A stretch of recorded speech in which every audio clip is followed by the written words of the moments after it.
Bonjour à toutes et à tous, bienvenue sur le petit plateau pour un nouvel épisode débriefing. Et cette fois-ci, on se retrouve pour tirer les conclusions de ce Giro, les conclusions finales.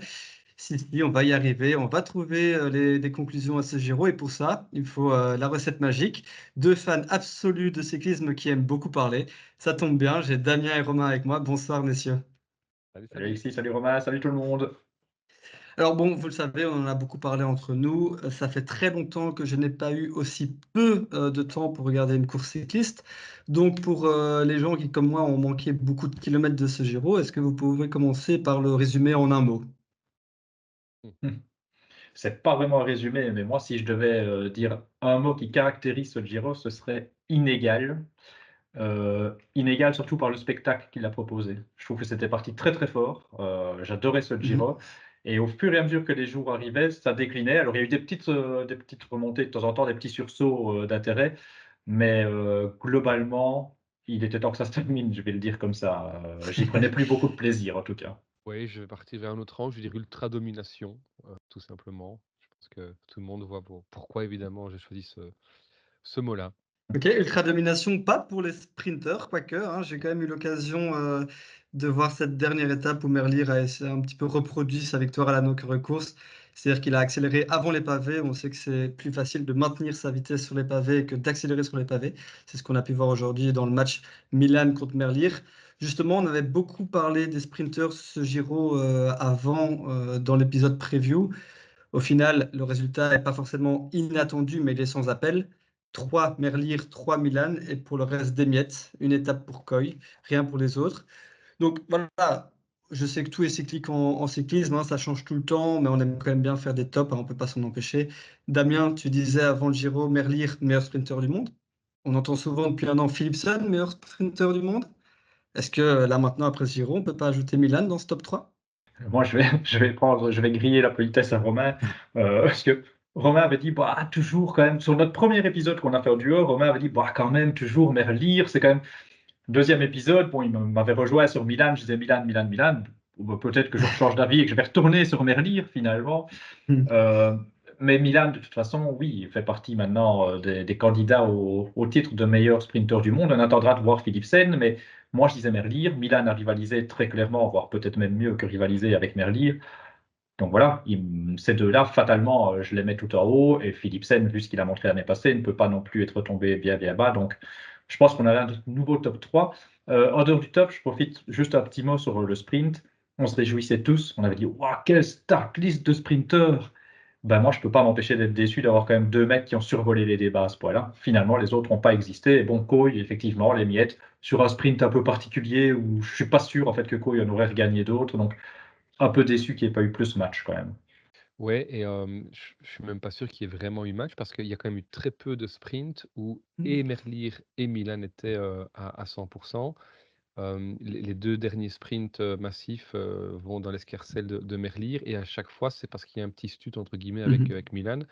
Enfermé sur le premier, un problème de vélo à 8 km du but, qui l'oblige à une remontée, folle donc voilà, c'est à voir mais c'est vrai qu'il y a quelque chose là qu'on n'a pas, auquel on n'a finalement pas assisté, je trouve. Ouais. Et malgré la présence de, je sais que ça va faire plaisir à Alexis, c'est pour ça que je le dis, malgré la présence de Caleb Ewan et Fabio Jakobsen au départ. Oui, clairement. Est-ce que, ben voilà, je comptais en parler un petit peu plus tard, mais est-ce que là, c'est bon, on n'y croit plus pour eux deux? Jacobs, bah, ça dépend ce que tu appelles on n'y croit plus. Ewan, non, on n'y croit plus depuis un moment. Enfin, je m'étais remis à y croire un moment, mais non. Jacobsen, je sais pas, parce que je me demande s'il n'y a pas eu un souci quand même. Pour être à ce Mhm. point-là à la ramasse dès le départ, est-ce qu'il était, je sais pas, malade, en défaut de préparation, ou est-ce que c'est son vrai niveau? J'ai quand même un peu de mal à le croire. Maintenant, est-ce qu'on n'y croit plus pour être le meilleur sprinter du monde? De toute façon, non. Ça. Mhm. Non, clairement, est-ce qu'il y en a seulement un qui fait un top 10? Oui, si, je pense qu'Ewan fait 9 sur le dernier sprint à Rome. Enfin, voilà, tu disais tantôt, c'est cyclique, mais il y a un moment où on arrive en fin de cycle quand même et ici, je pense qu'on a 2 gars qui sont en fin de cycle, sans doute à des niveaux différents. C'est-à-dire que Ewan, ça fait un moment qu'on dit qu'il est en fin de cycle. En tant que suiveur belge, on a beaucoup suivi ce qu'il a fait chez Lotto Destiny, la saison dernière, c'est-à-dire pas grand-chose. Et rappelez-vous, depuis le début de la saison, quand on parle d'Ewan, je ne vais pas dire qu'on en rigole, parce que ce serait vraiment manquer de respect par rapport à la carrière, évidemment, de l'Australien qui reste fantastique. Mais là, clairement, depuis 2 ans, c'est pas qu'il n'est pas rapide, c'est qu'il ne veut plus frotter. Allez, quand on a un tel plateau, c'est inévitable. Et Jacobsen, je ne sais pas. Est-ce que c'est un manque de forme? Est-ce qu'il était là en tant que préparation pour le Tour? Voilà, j'en sais rien. Mais je peux pas m'empêcher de penser que même quand ces 2 gars-là sont normalement un cran en dessous, ils doivent toujours être devant des gars comme toujours, sans vouloir lui manquer de respect, des Lonardi, des Aniolkowski qui ont fait régulièrement, enfin régulièrement, qui ont eux, par contre, été chaque fois chercher une belle place au Giro. Donc là, il y a clairement effectivement, un très, très, très gros manque de leur part, d'autant que, ils venaient quand même avec l'étiquette de gars protégés dans leur équipe. Et alors, je vais terminer par ça, on a tous entendu, cette critique d'Ewan sur son équipe, hein, quand on lui demandait Ouais. c'est quoi la différence? Bah, c'est parce que, moi j'ai pas une équipe pour m'emmener. Enfin voilà, ce serait même le cas. Ça ne se dit pas, ça ne se déjà et alors quand on regarde un petit peu l'équipe, Ah bah, des oui. Wildside ou autres, je veux dire, il y a combien de coureurs qui auraient, Gasquet. adoré avoir, des gars pareils, quoi? Ouais, c'est clair. Bon, vous l'avez dit, hein, vous l'avez un petit peu sous-entendu, pas vraiment de conclusion à tirer sur ce Giro, tant Milan et Merlier étaient au-dessus du lot et qu'au final, on n'a pas eu tant de confrontation l'un contre l'autre sur ce Giro. Tout à fait autre chose. Autre point qu'on a également abordé avant ce Giro, c'est le top 10, parce qu'on va pas se mentir, il y a quand même assez peu de coureurs qui étaient venus sur ce Giro pour faire un classement général. Et on se doutait bien qu'il allait en avoir certains qui auraient eu des problèmes, des maladies ou autres. Et donc on s'était dit, il y aura des grosses surprises dans ce top 10. Bon, au final, ok, il n'y a pas de sprinter dans le top 10, hein, mais il y a quand même des surprises. Ah, je trouve pas qu'il y a une énorme surprise. Moi C'est-à-dire non que plus. j'aurais pas cité tous les noms qui y sont, évidemment, mais au fonction des aléas des courses, certains abandons, la chute de Caruso, enfin voilà. Je pense pas qu'il y ait un nom qui me choque absolument Mhm. dans ce top 10. Allez, top 10, j'aurais quand même vu. Moi, ma grosse surprise, mais on va plus loin que le top 10, c'est Martinez, auquel je croyais pas. Ouais, ouais, Donc, ouais, ouais, ça fatalement, m'a allé. évidemment, totalement bluffé. Mais voilà, sinon, sur le nom de top 10, ouais, personne ne me choque. Ouais, peut-être s'il y avait un nom à sortir, je dirais Storer. Moi, c'est vrai que Ouais, Storer, c'est peut-être le gars que bon. j'aurais pas cité avant, mais il y a finalement peu de gars derrière qui auraient pu prétendre ou alors ça aurait été du même acabit, hein, quand vous regardez les Zana, Fortunato qui termine juste derrière lui, c'est des gars qui on pouvait les attendre, à la 10e, voire même 9e place, ça n'aurait choqué personne. Je trouve qu'on a un top 10 finalement assez attendu. En tous les cas, les gars qui venaient pour faire un classement et on savait que ce serait compliqué d'aller chercher, le divin slovène. Mais pour les autres, ils ont répondu présent, en fait, hein. À part effectivement, l'un ou l'autre et encore qui est passé complètement à côté ou qui a abandonné, tous ceux qu'on aurait pu citer en début de tour, bah, ils sont là, ils sont présents. Ouais, top 10 moins improbable que prévu. Bon, tout de même, Storer, je ne l'aurais pas cité. Et Yann Hirt, qui a clairement un top 10 de grand tour dans les jambes, on le savait, mais en 2024, on ne le savait pas forcément. Donc, bon, pas de surprise, mais quand même quelques noms sur lesquels on n'avait pas misé. Maintenant, dans le top 5, par le top 6, pour avoir un petit peu plus loin, des noms qui vous ont fait plaisir, qui vous ont surpris, qui vous ont déçu peut-être? Beh, je vais me permettre là de brûler la politesse cette fois-ci à Hmm. à à Damien pour lui répondre à la question plus précédente.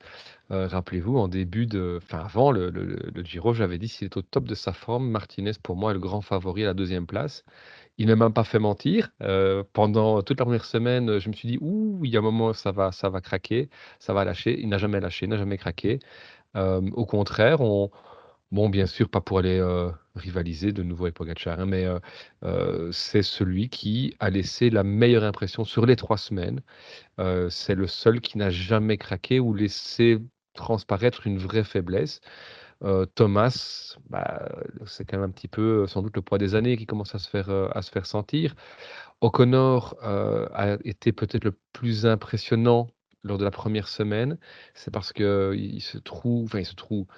il présage un peu de ses forces, sur Europa et donc il suit, de Pogačar et puis il prend une minute dans la vue. Beh, à la fin de la première semaine, si on enlève cette minute, il est sur le podium Et par contre, il a été un peu limite en troisième semaine. Et Tiberi, pareil, Tiberi, de nouveau, c'est sur Europa où il perd 2 minutes. Rajoutez-lui, enfin, enlevez-lui 2 minutes ici. Il joue le podium aussi, hein. Donc voilà, c'était un top 5 qui, je trouve, est assez homogène, il n'y a pas grand-chose qui les a séparés. Et on a eu, de nouveau, je rejoins un peu Damien, on aurait, on aurait terminé ce Giro il y a une semaine, on aurait dit, on a eu une belle bagarre pour ce podium. Et c'est vrai qu'ici, on se laisse, enfin moi, ça me laisse un peu sur ma faim, dans la mesure où les grosses étapes de la troisième semaine, je ne vais pas dire qu'elles ont été escamotées, ce serait exagéré, mais on a pris plus de plaisir à savoir qu'ils ont échappé, et finalement, du côté on va dire des favoris en dehors de Pogacar, on s'est beaucoup regardé, j'ai l'impression, et on a beaucoup roulé au train, ce qui n'avait pas forcément été le cas lors de la première semaine, voire de la deuxième semaine. Après, on rappelle, on est sur un grand tour, troisième semaine de course, il a quand même plu énormément en montagne, donc voilà, c'est inévitable que les organismes aient épuisé durant cette fin de Giro. Ouais, ouais, moi ça m'a marqué notamment sur l'avant-dernière étape. Encore optimo sur Dani Martinez. Non seulement il n'a pas craqué, mais surtout il s'est bonifié au fur et à mesure. Et sur cette 20e étape qui était celle que je redoutais pour lui, c'est encore lui qui attaque derrière Pogacar, hein, on met Pogacar à part. Donc je veux dire, oui, il m'a vraiment, vraiment bluffé. Un petit mot aussi sur, en fait, sur tout ce que tu as cité. Geraint Thomas, on va vite passer. Pour moi, c'est égal à lui-même. Comme tu dis, ça ne peut plus rester aussi bon. Ça ne va faire que diminuer un tout petit peu. Ben O'Connor, je suis un peu déçu. C'est peut-être dur, hein, parce que c'est pas mal ce qu'il fait, mais je suis un peu déçu parce que moi, je m'attendais en montagne à ce que ce soit lui le deuxième homme, à ce qu'il fasse des différences par rapport aux autres. Donc au final, bon, il est au niveau des autres. Voilà, j'attendais mieux. Tiberi, Europa, on rappelle que c'est son problème mécanique, hein. Donc Tiberi, en fait, il n'est pas loin d'aller jouer à podium. Lui, quand même, c'est quand même une fameuse confirmation. On l'attendait, mais voilà, c'est quand même assez bluffant, franchement. Ouais, et je sais pas si vous avez pas vu, si vous avez vu, pardon, passer ce tweet qui vient d'Amérique du Sud. Mais bon, n'importe qui aurait pu le faire aussi. C'est le classement, le top 10 du Giro, si on enlève les chronos. Bon, pas de surprise, Pogacar est devant. Mais qui voit-on poindre à la quatrième place? Ainer Rubio, le petit Colombien de la Movistar, qui effectivement, quand la route s'est élevée, sans jamais être impressionnant, hein, il s'est contenté de suivre façon Movistar. Et malgré tout, il a quand même montré, c'est une très belle confirmation en tous les cas en ce qui le concerne dans la montagne. Mais voilà, c'est vraiment le prototype du petit grimpeur colombien qui va prendre un tir sur chaque chrono. Et donc, c'est ça qui lui coûte évidemment une place dans le top 5. Sinon, c'était quelqu'un qui est resté fort discret, mais qui était tout le temps présent et qui n'a, pour ainsi dire, jamais craqué non plus. Dans le top 5, il y a un grand absent. Vous êtes d'accord avec moi Un quand même? Belge. Ah non, non, oui, oui, mais parce qu'il a abandonné. Non, pour moi, il y a quand même un grand absent par rapport à ce que tout le monde pensait au départ. C'est Romain Ah, Bardet. ouais, Bien ouais. sûr, bien sûr. Parce que maintenant, avec un peu de recul, plus personne n'a l'air de s'en étonner, mais au début du Giro, c'était quand même un des noms qui revenait le plus Oui, pour aller sur oui. le podium Ouais. derrière Pogacar. On J'avoue n'aurait que je suis peut-être pas un, dû, mais bah, ouais, je sais pas. J'avoue que je suis un peu déçu par ce qu'on a vu. Bon, voilà. Mais il a souvent donné l'air, je trouve, de rouler un peu à contre-courant.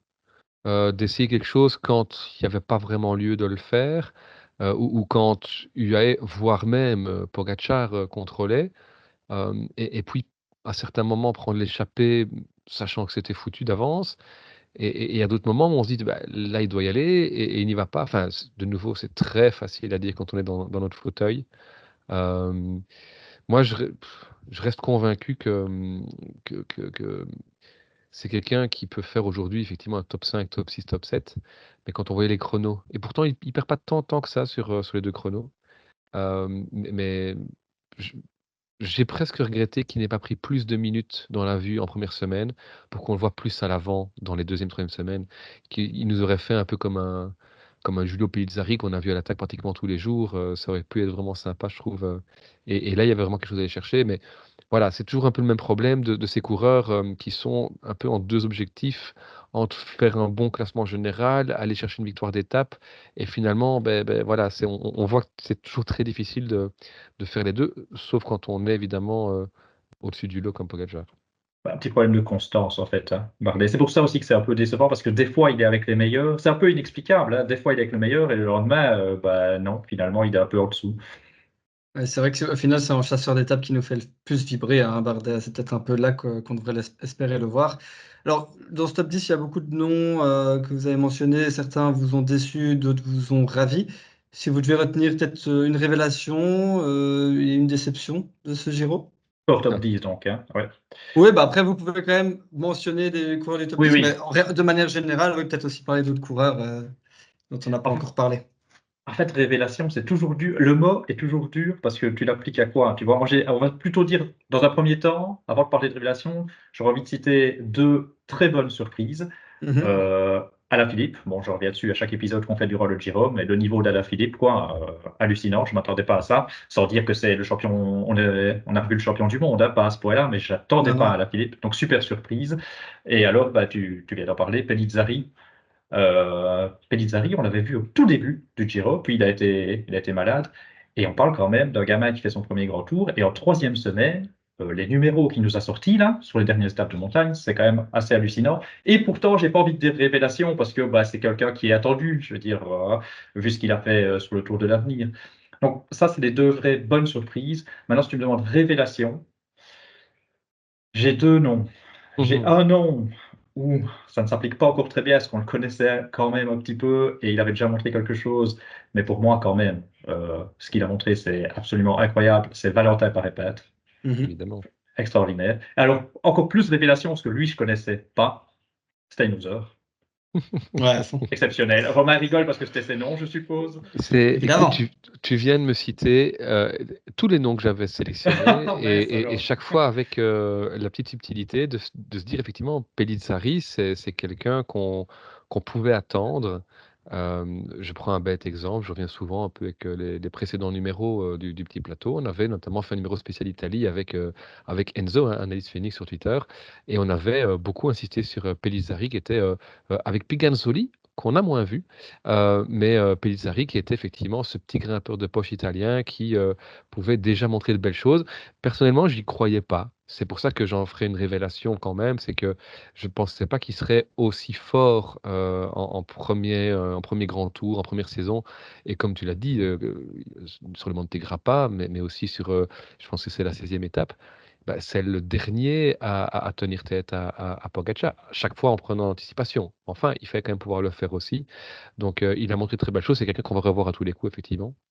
Et puis, les deux autres que tu cites, Valentin Paré-Peintre et Steinhauser, clairement, moi, ces deux révélations, on avait effectivement, oui, ici, on sait que Valentin Paré-Peintre avait gagné l'étape, je pense, du Tour des Alpes, quelque chose comme ça. Mais moi, il m'a vraiment. C'est celui qui m'a le plus bluffé, en fait, sur ce tour. Parce que c'était, pour moi, un des 3 ou allez, 5 meilleurs grimpeurs de ce Giro. On l'avait déjà vu très fort en première semaine, je crois que c'est sur l'étape de la 8e étape, je pense, Prati-di-Tivo, où il est dans l'échappée matinale, tout le monde se fait prendre un à un, et lui résiste à tout le train UAE, hein, ils s'y sont soumis, donc Grossschartner, Novak, Maïka, avant de finalement être repris. Et là, on s'était dit, waouh, solide le mec. Et puis il va gagner son étape en déposant Bardet, littéralement. Et encore après ça, en travaillant pour O'Connor. Si O'Connor est quatrième, c'est notamment grâce à Valentin Paré-Peintre, hein. Quel travail il nous a fait, enfin, 52 kilos tout mouillé, dans Monte Grappa, c'est lui qui fait toute la montée dans le groupe Thomas, comme on l'a appelé, mais c'est lui qui a fait toute la montée devant, quoi. Donc vraiment impressionnant. Je ne pensais pas qu'il était aussi fort en haute montagne. Et la France qui aime se chercher des nouveaux talents en haute montagne depuis la retraite d'un certain Thibaut Pinot. On a évoqué beaucoup de noms depuis le début de la saison, notamment dans notre épisode spécial consacré aux nouvelles pépites françaises, et on n'avait pas cité Valentin Paré-Peintre. Donc là, moi, honnêtement, il m'a donné une claque. Voilà, Mhm. et c'est vrai que Steinhauser, très rapidement dessus, Steinhauser, oui, si, je connaissais son nom, mais je ne savais pas du tout de quoi enfin, ce qu'on pouvait attendre de ce gars-là. Et donc, il était performant régulièrement, et c'était presque naturel qu'il ait cherché son étape avant la fin du Giro. Donc, voilà, quelqu'un que je découvre totalement, par contre, ici. Juste, vous le dites, hein, il y a plusieurs nuances, il y a plusieurs mots qui peuvent être utilisés par rapport à différentes performances. c'est dur de parler de révélation d'un coureur qu'on connaît déjà, d'autant plus qu'un certain Enzo nous avait prévenu. Mais vous utiliserez quel mot pour Tibéri, vous, du coup? Ouais, Révélation, confilation. Non, ben, je sais pas. Ouais, plus révélation que confirmation, c'est un peu entre les deux, mais c'est quand même vraiment costaud ce qu'il a fait après. Bon, il Ouais, faut nuancer top avec le 5 quand même, hein? plateau, avec le type de parcours, etc., avec les chronos qui étaient là. Mais même justement, si on bouge les chronos, il est bon, il est là, il est dans le match. Ouais. Donc, ouais. Et du peu que j'ai vu, c'est un des seuls qui attaque. oui. En plus, le tempérament est là, ouais, c'est vrai. Je pense que c'est le seul qui attaque Pogacar ce tour. Ouais. Martinez a souvent accéléré derrière, c'était un des rares à pouvoir tenir, ou en tout cas essayer de suivre derrière. Mais Tibéri est un des rares à avoir attaqué. Et on a déjà parlé lors des débriefs de première et seconde semaine en disant que voilà, sur les réseaux, ce gars n'est pas apprécié pour des raisons extrasportives. Mais sur ce Tour d'Italie, il était assez extraordinaire. Et c'est vrai que je dirais confirmation en ce qui me concerne. Mais confirmation, maintenant on attend encore un peu plus, quoi. Donc c'est plus confirmation par rapport à ce qu'on nous en avait dit. Et là de nouveau, je reviens effectivement par rapport à ce que Enzo nous en avait dit. Heu, Si Enzo ne nous avertit pas finalement que Ribéry est peut-être, je reprends ses mots, hein, le meilleur Italien sur un grand tour cette Ah ouais. année-ci, et il a tout à fait raison du coup ici. Si le gars fait un top 10, je me dis: «Waouh, c'est pas mal, quoi». Mais de là à aller chercher, un top 5 en étant qui plus est, en lice pour le podium, ça je ne m'y attendais pas. Donc ouais, c'est effectivement, tu mets le doigt dessus, on est entre la révélation et la confirmation, je trouve. Ouais, assez compliqué à définir. Alors Damien, juste un petit mot avant de passer à autre chose. Tu parles de Julien Alaphilippe. En effet, pour moi, c'est pas tant le niveau affiché qui est impressionnant, c'est surtout le chemin qu'il a dû accomplir, à mon avis, pour retrouver ce niveau. C'est assez impressionnant et ça traduit d'une force mentale absolument, phénoménale. Donc, voilà, ça fait plaisir à voir. Ouais. Hem, Mais sinon oui, vas-y. tu nous avais demandé, parce que tu parles à Philippe, donc je vais rester dans la même équipe, tu nous as demandé aussi si on avait des déceptions. Exact. Je reviens toujours avec la même chose, le pauvre, parce que je suis dur avec lui, mais Ouais. Maury Van Stevenant, presque fantomatique. Presque fantomatique, alors qu'avec ce qu'il nous avait montré sur les classiques. Et en fait, le pire, c'est si je regarde certaines étapes, je pense que les jambes étaient là. Je n'arrive pas bien à comprendre le Giro de Maury. Il y a des fois, quand on voit, ils sont plus si nombreux, par exemple dans le groupe en montagne, dans le groupe des favoris, et il est encore là parfois à s'accrocher. Donc je me dis, mais les jambes, elles sont pas dégueulasses. Si tu étais parti en échappée, tu aurais peut-être pu faire un truc intéressant. Je sais pas. Est-ce que c'était tout pour Julien, parce que Julien finalement avait le niveau, Mmh. était dans la bonne dynamique, je vais dire. Je sais pas, mais voilà, déception. Lui, Pity, que j'attendais très fort et qu'on n'a pas vu, déception aussi. Et une grosse frustration. C'est pas une déception parce qu'il fait pas un mauvais Giro du tout, c'est Zana. Parce que vous avez parlé de Bardet en grand chasseur d'étapes, mais Zana, arrêtez de me le faire jouer au classement général, par pitié. Laissez-le aller chercher des étapes, hein. Mais Ouais. ça m'arrange que tu parles de Zana parce qu'effectivement, Zana Fortunato, ils ont eu, je trouve, le même Giro. C'est-à-dire que c'est des gars qui pouvaient effectivement viser un top 10 et qui se trouvaient chacun dans une équipe avec un deuxième leader.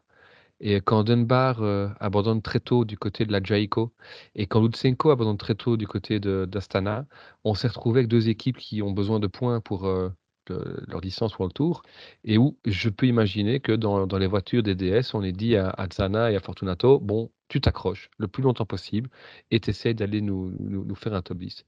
Bon, au final, 11e, 12e, c'est peut-être entre guillemets une petite leçon.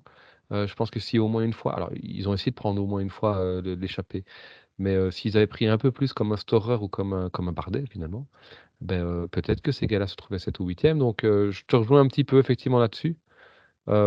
Sinon de déceptions, tu as cité Pity, il a fait un super printemps, donc il est peut-être arrivé un peu cramé, hein, il est quand même très jeune. Mais de manière générale, ben, moi je l'aurais mis la Groupama. Mmh. C'est une équipe, il y a Enzo Paleni qui nous a fait une belle, qui va faire gagner finalement Benjamin Thomas sur la 5e étape, mais en dehors de ça, en dehors de Paleni, on les a absolument pas vus, quoi. C'est évidemment une équipe très jeune, peu d'expérience, mais voilà, ils sont passés un peu à côté. En réfléchissant ici avant de préparer l'émission sur les déceptions, j'aurais effectivement plutôt été vers du collectif et Groupama. Et j'ai pensé aussi à Intermarché, mais Intermarché, ce serait parce que bon, Intermarché perd Girmay déjà très tôt aussi. Et puis bon, ils ont quand même un peu existé en tout début de course avec Calmejane qui a porté le maillot notamment de la montagne pendant 2-3 jours. Donc voilà, je serais moins sévère avec Intermarché, mais c'est des équipes, voilà, on les a pas vues, quoi. Et j'aime bien que tu parles d'équipe parce que je m'étais noté un truc et je regarde même pas mes feuilles en parlant, c'est ça le talent, hein, j'y vais au talent. Et du coup, j'oublie ce que je l'avais noté. Tu fais bien de parler de dimension collective parce que alors on peut pas dire des révélations, etc., mais dans les grosses satisfactions, c'est Polti et Bardiani. Mhm. Moi, franchement, j'ai adoré leur Giro, avec plein de coureurs différents. Ils ont leur leader, entre guillemets, leader Pellizzari, il n'a pas fait un classement général, mais les deux jeunes Italiens qu'on attendait, donc Pellizzari s'est montré, et puis Ganzoli, tu dis, on l'a beaucoup moins vu, effectivement, mais il a pris le parti, lui, de faire un Giro à la régulière en se testant. C'est quoi, cette 13e finale ou un truc comme ça? C'est quand même pas mal, hein, même si le plateau n'était pas extraordinaire, pour un gamin qui fait son premier grand tour, c'est pas mal du tout. Et alors, ben, on les a vus à l'avant, on a vu Maestri, on a vu Pietro Bonne, dans l'autre équipe, on a vu Fiorelli, enfin, vraiment, chapeau à ces équipes-là. Ouais, clairement, ils ont fait plaisir à voir. Et alors, Van Sevenant, tu en parlais, Damien. Moi, plus encore que son Giro, hein, qui est incompréhensible, moi, c'est le style du coureur que je ne comprends pas. Il fait 60 kilos, il devrait être un grimpeur parfait. Et au final, c'est sur des efforts de moins de 5 minutes, avec moins de 10 minutes, on va dire, qu'il est le plus impressionnant. Donc, vraiment incompréhensible. Maintenant, un coureur qui est fort sur 10 minutes, sur une demi-heure et sur une heure, on n'en a pas encore parlé, mais il va falloir y venir. Tadej Pogacar, ultra domination. Est-ce que ça vous a plu? Est-ce que ça vous a énervé, embêté aussi? Est-ce que vous avez réussi à trouver des leçons, à tirer des leçons de son Giro? Ou bien vraiment c'est ce qu'on attendait? Pour moi, c'est ce qu'on attendait. On l'avait dit, hein. On l'avait dit Mhm. avant le Giro. C'était victoire, c'était free win, comme on dit. Et avec un tel écart, honnêtement, ça c'est difficile à dire. Je suis pas surpris. Cela dit, moi je crois que je l'ai quand même jamais vu aussi fort que sur ce Giro. Je crois qu'il a atteint un Mhm. sommet. euh, on l'avait déjà vu fort sur certaines courses, vraiment au-dessus du lot. Mais si je compare avec ses 2 victoires dans le Tour de France, pour moi ici, il était un cran au-dessus. Et en plus, il y avait effectivement une concurrence qui était un cran en dessous, pour ne pas dire 2 crans en dessous. Donc l'un dans l'autre, il y a pas eu débat. Il y a jamais eu débat. Il y avait pas débat avant le départ, on le savait. Heu, voilà, je sais qu'il y a énormément de gens, du coup, qui sont suspicieux, qui trouvent que c'est anormal, qui vont aller, prendre les datas en disant, «Ça prouve bien que c'est inhumain», que voilà, moi je suis un grand naïf, bah, tant qu'on m'a pas prouvé que le gars, n'est pas clean, bah, dans mon sens, il est clean, hein. C'est quand même la présomption d'innocence, c'est un principe, juridique majeur. Hem Et je trouve que il est tellement éblouissant et puis au-delà de ça, c'est un malin quand même parce que il écrase, il domine. Alors déjà, un coureur qui domine, c'est comme en football, quand une équipe domine, souvent les gens sont contre cette équipe-là. Et ici, le nombre de petits gestes, de petits trucs, il va prendre un bidon, il le file au gamin, enfin, il y a eu tellement de petits gestes sympas aussi qui fait que ça reste un gars qui est là, qui s'amuse et on a envie de le voir s'amuser, en fait. Donc ça m'a beaucoup moins dérangé que si c'était un autre coureur qui avait ultra dominé, à ce niveau-là. Je suis content que tu parles de ça, parce que ce que j'avais noté sur ma feuille concernant Pogacar, vu qu'il n'y a pas grand-chose à dire sur les performances de Pogacar, selon moi, du coup, c'est le côté qui devient détestable autour de lui, je trouve. Malgré tout, malgré ces petits gestes, etc., je trouve que l'opinion, en tout cas ce qu'on envoie nous par exemple sur Twitter, ça devient vraiment détestable. Les suspicions, j'ai pas de problème. Franchement, j'ai pas de problème. Ces performances sont tellement, j'ai aucun problème à ce qu'on se pose des questions. Euh, on en est dans des accusations maintenant. C'est plus du tout des suspicions. On est dans des accusations. Et pire, on est dans des accusations, mais avec force. Mais c'est des affirmations, quoi. Il y a plus aucun doute. Et encore pire, on te prend pour de haut, on est condescendant quand toi, tu n'as pas envie d'être accusatoire. Là, on arrive à un problème. Alors, je suis désolé. D'ailleurs, ils ont essayé de se reprendre assez vite. L'histoire du bidon, quand sur Eurosport, t'en as un, je crois que c'est Digradia, mais peu importe qui, je m'en fous, c'est pas la question, qui fait un commentaire en disant ah ben le gamin maintenant avec ce bidon-là il va pouvoir monter ça, etc. Enfin je sais plus exactement quel était le propos, mais le sens était celui-là. On est là sur Eurosport, sur une chaîne comme ça. Non, je suis désolé. après, tu essayes de te reprendre en disant que c'est de l'humour, mais non, tu fais pas de l'humour comme ça, je trouve pas. Donc, Ou alors tu l'expliques à tout le monde, parce que il faut quand même le dire, hein, c'est pas toujours de l'eau dans les bidons, ce qui veut pas dire que c'est des produits illégaux, bien sûr, mais il y a, c'est pas toujours de l'eau, c'est des produits qui aident à récupérer, il y a du sucre, il y a des cétones aussi pour certaines équipes. Donc au minimum, t'expliques que oui, parfois il y a quelque chose, mais là clairement tu justifies, tu te dis non, j'accusais pas de dopage, parce qu'il y a quand même un pas entre ce qu'on peut trouver dans les bidons et du dopage quand même. oui, Ouais. et puis il l'aurait pas fait que le bidon de n'importe qui. Oui, Honnêtement, non, mais ça c'est sûr.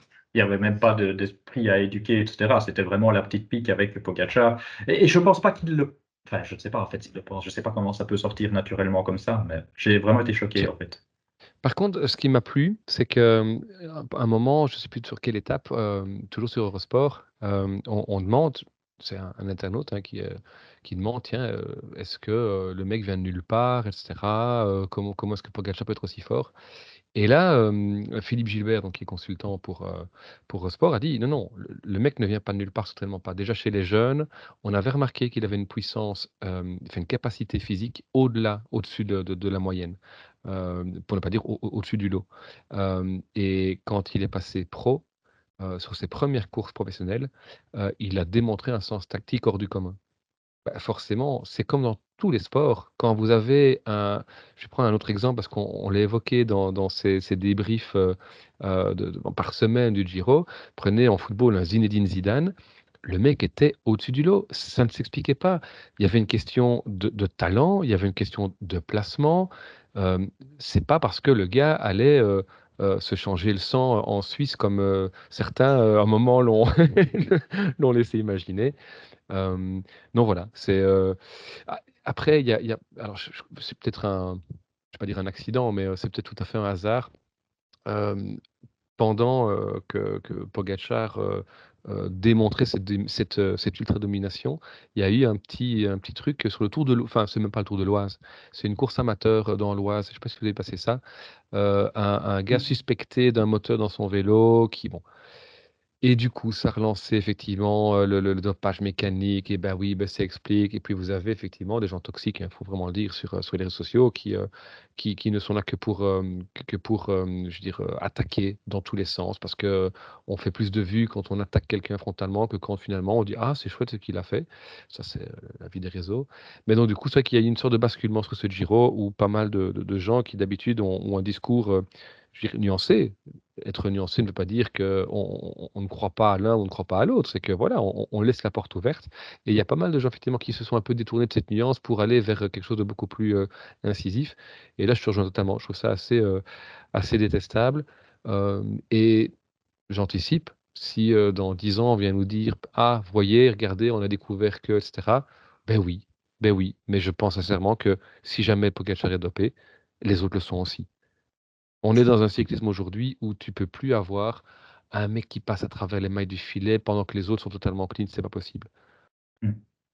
Tu Ouais, parles de nuancer, juste, pardon, juste un tout petit truc, parce que justement, j'ai peut-être été aussi attaqué. Par contre, je vais être nuancé, j'ai beaucoup aimé suivre ce Giro sur Eurosport, je tiens à le dire. oui. Ce moment-là m'a déplu, mais sinon, Mm. j'ai assez apprécié suivre le Giro sur Eurosport. Ouais, et c'est clair que bon là le climat il est assez pesant. Maintenant, comme vous l'avez dit, des suspicions, on peut le comprendre. Moi, pour être très honnête, je suis quelqu'un qui ne suis pas très vite suspicieux. Pogacar, je vais pas mettre mes deux mains à couper qu'il est clean. Ça, j'en sais rien, mais c'est vrai qu'il y a certaines images où il a l'air d'une facilité tellement monstre qu'on peut et on doit même se poser des questions. Après, c'est clair et net que Pogacar, et ça, j'ai pas le moindre doute, Pogacar a des capacités physiques immensément plus fortes que tous les autres coureurs du top 10, mais là, il y a pas photo. Vraiment, hein, produit, pas produit. Donc ça, il faut le savoir. Et on vit dans un sport où il y a une suspicion constante, et il y a une suspicion constante contre le vainqueur. C'est que le vainqueur qui est suspect. Donc voilà, Pogacar en prend plein la tronche, alors qu'il est peut-être clean de 1, et que si, comme tu dis Romain, s'il n'est pas clean, ben, il est fort probable que les autres ne le soient pas non plus. Donc voilà, il faut être très clair sur le fait que Pogacar est un monstre absolu. C'est pas dit qu'il soit clean, mais il est plus fort que les autres, ça j'en ai pas le moindre doute. D'ailleurs, vous savez bien que j'aime beaucoup parler de chiffres et de temps d'ascension. Je vais faire des analyses un petit peu plus poussées en vue du Tour de France. Mais de ce que j'ai vu ici, donc c'est-à-dire sans analyse des éléments extérieurs pour le moment, sur des ascensions de 30 minutes qui sont quand même ce qu'il y a de plus fréquent dans un grand tour, bon, Pogacar, confirmation, c'est un monstre absolu, intouchable, indétrônable. Et justement, sur la dernière ascension de ce Giro, qui a duré 51 minutes pour lui, c'est, je pense, encore une fois, je vais devoir vérifier, mais c'est, je pense, d'assez loin la meilleure performance de Pogacar sur une ascension aussi longue. Ce qui ne veut pas dire qu'il aurait suivi Vingegaard sur cette ascension, mais clairement, quand on voit les chiffres, il n'est plus très loin de ce que Vingegaard a pu faire sur ces 2-3 dernières années. Donc, je vais peut-être devoir revoir un petit peu ce que j'ai toujours dit sur Pogacar, parce que là, pour le coup, il bluffant, c'est sa dernière ascension. C'est un truc qu'on se réjouit de voir, justement, hein, c'est de le voir. Moi, tu sais bien, enfin, Romain comme moi, c'est toi le spécialiste ici de tout ça. Nous, on ne maîtrise pas tout ça. Mais en fait, justement, quand on ne maîtrise pas ça, c'est dur de se faire une idée parce que ici, sur ce Giro, vu l'opposition, moi, j'arrive pas à voir s'il a été plus fort ou pas que ce qu'il aurait été sur le Tour, sur ce qu'on a déjà vu face à Vingegaard, tout ça. Tu vois, j'ai Ouais, vraiment ouais, dur ouais. à me projeter là-dedans. Donc, j'attendrai avec impatience ton analyse plus fouillée et plus précise. Ouais. Et tant mieux s'il se rapproche et qu'on peut avoir un jour un vrai match hein, avec Vingegaard. Bon, cette année, on verra dans quel état il est, mais si c'est pas cette année et que c'est l'année prochaine, ce sera bien aussi. Mais il y a quand même un truc, parce que c'est vrai que Monte Grappa, hein, donc la 20e étape, c'est vrai que c'est en plus la 20e étape en troisième Mm. semaine et c'est là où il fait ses peut-être meilleures performances sur, une ascension aussi longue. Mais, là où moi j'ai trouvé le plus bluffant, c'est sur, l'étape de Livigno où, sur 12 kilomètres, il va prendre 3 minutes à tout le monde et enfin, là effectivement, là on se dit: C'est un talent fou, c'est peut-être le meilleur du 21e siècle» et c'est pour ça que je dis moi, je crois que je ne l'ai jamais vu aussi fort parce que même dans le Tour de France, quand il a écrasé la concurrence, c'était pas à ce point-là, mais on rappelle, concurrence plus élevée sur le Tour de France, il n'y avait pas de tels écarts créés aussi facilement. Il y a quand même un truc qu'il faut aussi dire, c'est que hem, on parle beaucoup de psychologique et de mental dans le vélo. Je veux dire, après une semaine, voire après 10 jours, heu, tout le monde sait que, Pogacar, va gagner. Je veux dire, au sein du peloton, je ne parle pas nous, on avait dit: «Bah oui, effectivement», mais surtout dans le peloton, tout le monde dit: «Bah, de toute façon, on le laisse faire son truc. Nous, on joue pour nous, il est inatteignable» et donc, je veux dire, à partir du moment où le mec décolle dans les vignes, les gens n'essayent pas de le suivre parce qu'ils savent qu'ils vont se cramer. Ils se disent: «Je vais attendre de voir comment réagit l'autre et compagnie». Donc, de nouveau, c'est pas je pense que si on a une concurrence qui essaie vraiment d'aller le rechercher, elle n'y arrivera pas, bien évidemment, mais il y a pas 3 minutes entre lui et le groupe dans lequel il était quand il démarre. Ça, j'en suis convaincu. Après, il va certainement mettre 1 minute, 1 minute 30, voire 2 minutes, mais il y a pas 3 minutes. Il y a tous ces aspects, je trouve, à prendre en considération et puis effectivement, tu l'as dit, les éléments extérieurs, je vois souvent des gens qui reviennent avec, en parlant de chiffres ou d'attaques, qui reviennent avec, il a battu le record de 2002, de ouais, mais les gars, enfin, réveillez-vous, regardez un peu la qualité du matériel, la qualité des routes, on n'en parle jamais, mais les routes aujourd'hui, peut-être pas encore C'est le Tour clair. d'Italie, quoique, mais le Tour de France, ASO fait refaire toutes les routes avant que la caravane ne passe, avec du bon bitume. Enfin, ça change la vie, hein. Si vous roulez un petit peu, ça change la vie d'un bon bitume et un mauvais macadam. Donc, il y a ça à prendre en compte. Il y a le vent, il y a la pluie, il y a tout. Il a un train. Enfin, je trouve que c'est un peu, voilà, je ne vais pas revenir avec tout ce qu'on a dit ici précédemment, mais il y a énormément de facteurs qui permettent de comprendre et d'expliquer pourquoi Pogacar est si fort, sans nécessairement se dire, forcément, il a un truc que les autres n'ont pas, il a un produit. Ouais, c'est clair. Et bon, ben voilà, de toute façon, en plus, c'est pas le seul dominateur hein, dominant, je sais pas comment on peut le dire, dans le monde du cyclisme. Est-ce que pour vous, c'est un problème ou est-ce que vous aimez bien ça? Il y a un climat assez pesant, mais est-ce que vous, devant votre télé, vous aimez bien ça? Euh, alors, ça dépend de plusieurs choses. Ici, j'aime bien en tout cas quand un gars qui est dominant comme ça ne le cache pas et roule comme un champion, il va chercher un maximum d'étapes et éventuellement des records, etc. Ça, j'aime bien ce côté-là du dominant. Maintenant, bien sûr que quand, Romain, tu dis 10e jour, il savait Pogacar avait gagné. Et moi, je pense que le peloton le savait dès le départ. Honnêtement, je Ah oui, pense. oui, oui. Et ça, c'est vrai que c'est quand même un peu dommage, évidemment, pour le cyclisme. Là où on n'a pas de bol ces derniers temps, c'est que on loupe toujours les affrontements. En fait, c'est pas si grave, parce qu'il y a quelques dominants, mais ils s'affrontent pas. Malheureusement, c'est avorté pour des. Bon, là, c'est une raison de calendrier, c'est encore autre chose, mais c'est toujours avorté. Alors là, c'est un peu plus embêtant. Parce que des mecs qui dominent, je vais peut-être dire une grosse connerie parce que c'était peut-être pas aussi fort, mais on en a toujours eu. Je Ouais. vais dire, moi, si je regarde les pavés à l'époque Boudan Cancellara, il gagnait plus d'une fois sur deux. Si on regarde les Contador, les Froome, ils semblaient intouchables aussi. Donc, je Et dans crois tous pas les que c'est de sports, hein. nouveau. Oui, bien sûr, bien Dans tous sûr. les sports. Donc, oui, c'est le sport. C'est comme ça, c'est toujours comme ça. Il y a toujours des gars plus forts que d'autres. Sauf qu'ici, bah, ça dérange. Mais alors, il y a deux choses. Bah, donc, comme je disais, peut-être dans les exemples que je cite, bah, il y avait quand même parfois un petit match, en tout cas un petit duel. Bon, là, ils auraient pu et deux, ça aurait été mieux. Et je pense que ça se marque aussi plus maintenant. Je ne sais pas s'il est plus dominant. Je crois que oui, Pogacar, notamment aussi parce qu'il est tout-terrain, ce que n'étaient pas les autres que j'ai cités, pas les Bowden, les Cancellara, etc. Mais aussi parce qu'on est dans un cyclisme qui a changé, qui est plus offensif, où les différences se font plus loin. Et moi, je suis persuadé que des Froome et des Contador, peut-être qu'ils auraient pu faire des plus gros écarts, sauf que c'était pas le cyclisme de l'époque. Encore, Contador était un attaquant, mais c'était pas le cyclisme de l'époque, et donc ça se marquait un peu moins. Oui, puis peut-être que Pogacar est le meilleur de tous les temps, tout bêtement. Oui, peut-être aussi, évidemment, oui. Mais je ne sais pas si c'est, enfin, est-ce que j'aime ou j'aime pas, à la rigueur, c'est même pas la question. Tu demandais, est-ce que c'est un problème? Mhm. Pour moi, non. Parce que, comme Damien vient de le dire, de tout temps, il y a eu des dominateurs ou des dominants. Par contre, ce qui se passe, je trouve, et là, il y a un problème aujourd'hui dans le cyclisme, c'est que quand en face à face, en homme contre homme, tu n'es pas assez fort, qu'est-ce que tu fais? Tu essayes collectivement de gagner contre ce gars-là.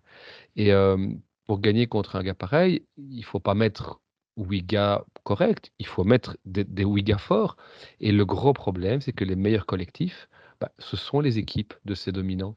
On parle de Pogacar sur le Giro, mais allez voir aussi Van der Poel sur les Flandriennes. Van der Poel est clairement aujourd'hui le meilleur gars sur des classiques d'un jour, en tous les cas les classiques de type flandrienne. Euh, il- Qu'est-ce qu'on voit derrière? Il y a Philipsen, il y a Vermeer, il y a toute la clique de chez Alpecin qui est devenue qui s'est transformée en reine des classiques. Donc c'est ça le problème. J'aurais bien aimé voir un Pogacar ici face, pas forcément à Vingegaard, un Roglic ou un Remco, mais à un collectif avec Ayuso, avec Almeida, avec Adam Yates, avec Del Toro. Ben non, c'est les mecs de son équipe. Et là, c'est un problème. Là, je pense qu'il y a un souci. Ouais. Pour illustrer vraiment ça, je vais prendre un autre exemple, peut-être même un contre-exemple. Et je vais un petit peu dépasser le cadre du Giro. Regardez Visma. Pour moi, la Visma Lease a Bike est le meilleur collectif sur l'ensemble d'une saison. Parce qu'ils ont ils ont certainement le meilleur coureur de Grand Tour, et ils ont parmi les tout meilleurs coureurs de classique.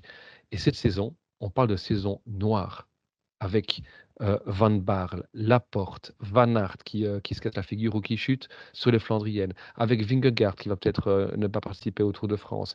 Ici, ils arrivent avec Keanu Uttebroeks, paf, malade, abandon après 9 jours. C'est une saison noire, mais c'est pas une saison blanche. Je veux dire, sur les Flandriennes, ils vont quand même chercher les deux classiques du week-end d'ouverture, avec Tratnik sur l'Omloop, avec Van Aert qui était encore fit sur Kuurne. Ici, ils viennent quand même chercher aussi une victoire avec Olaf Koy, qui est le seul à avoir tenu tête finalement aux deux ogres. Et entre les deux, on a Jorgensen qui va remporter Paris-Nice, qui est peut-être Paris-Nice. la plus belle course à étapes d'une semaine du calendrier.